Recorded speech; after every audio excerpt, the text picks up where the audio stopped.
عراق کا ایک شخص حج کے ارادے سے بغداد پہنچا، جہاں سے ایک بڑا قافلہ حج کے لیے روانہ ہونے والا تھا۔ اس کے ساتھ مرحومہ بیوی کا ایک یادگار ہار بھی تھا۔ چونکہ راستہ محفوظ نہیں تھا اور وہ یہی ہار اپنی اکلوتی بیٹی کو جہیز میں دینا چاہتا تھا، تو ایک مشہور دکاندار کے پاس وہ ہار بطور امانت رکھا کہ میں اگر زندہ واپس آیا تو لے لوں گا، ورنہ میری بیٹی کے نام بھیجنا۔ اس وقت عراق کا فرمانروا عزت الدولہ تھے۔ اس نے ایک فوجی دستے کی نگرانی میں قافلے کو روانہ کیا۔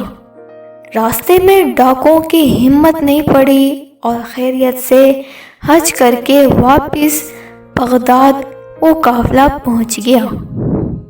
واپس آ کر وہ حاجی اس دکاندار کو ملا، کچھ تحائف اور تبرکات بھی پیش کر دیے، اور پھر نرمی سے گزارش کی کہ وہ ہار جو امانت کے طور پر آپ کے ہاں رکھا تھا وہ واپس دے دیں، میں نے اپنے گھر جانا ہے۔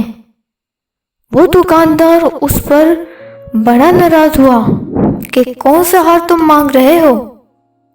تمہارا کوئی ہار میرے پاس نہیں ہے، تم جھوٹے ہو، میرے کاروبار کو نقصان پہنچا رہے ہو، وغیرہ وغیرہ، اور اس کے نوکروں نے اسے باہر دھکے دے کر نکالا۔ وہ عزت الدولہ کے دربار میں آیا اور فریاد پیش کی۔ چونکہ اس کے پاس کوئی ثبوت یا گواہ نہ تھے، تو بادشاہ نے کہا کہ وہ تمہارے لیے بازار کا دورہ مقرر کرتا ہوں، اس دکان کے سامنے بیٹھو، جب میری سواری وہاں تمہارے پاس سے گزرے گی تو میں تجھے سلام کروں گا، جواب ضرور دینا، مگر ملاقات کے لیے اٹھنا نہیں، میں خود تمہارے پاس اتر کر آؤں گا۔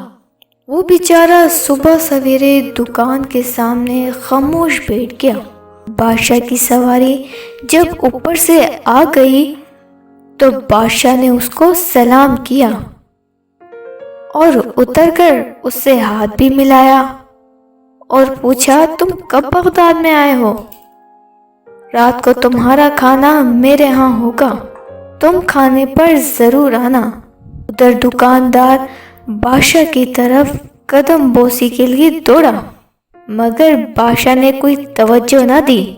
جب بادشاہ کی سواری وہاں سے آگے گزری تو دکاندار حیران ہو گیا کہ اس حاجی کے بادشاہ کے ساتھ اتنے تعلقات ہیں کہ بادشاہ ملنے کے لیے اتر پڑا اور کھانے کی بھی دعوت دے دی۔ تو اس نے حاجی کو بڑے احترام کے ساتھ دکان میں بٹھایا اور کہا، تم کیوں پریشان ہو؟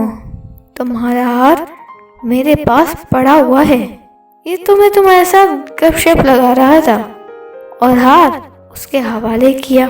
ادھر بادشاہ کی خفیہ پولیس پیچھے بیٹھی ہوئی تھی، موقع پر جا کر اس دکاندار کو پکڑ لیا اور سنگین سزا دی، تاکہ دوسروں کے لیے عبرت کا سامان نہ بنے۔ یہ تھی اس دور کے مسلمان بادشاہوں کی عدل گستری۔